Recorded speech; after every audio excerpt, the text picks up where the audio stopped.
চলো সবাই মিলে আজকে কুল মাখা করি।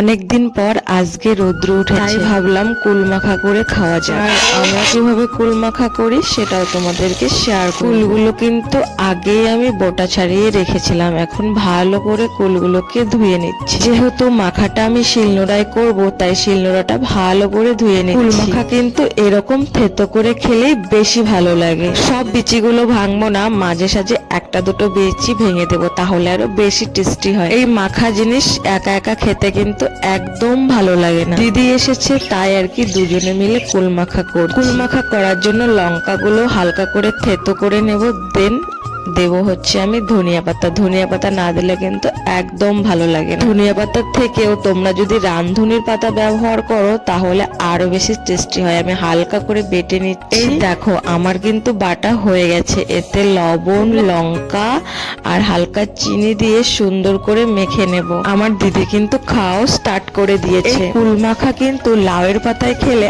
আরো বেশি টেস্টি লাগে। দারুণ টেস্টি হয়েছে বাবা। দেখো আমার দিদি লাউয়ের পাতা কিভাবে চেটে চেটে খাচ্ছে, মনে হচ্ছে লাউয়ের পাতায় খেয়ে ফেলবে।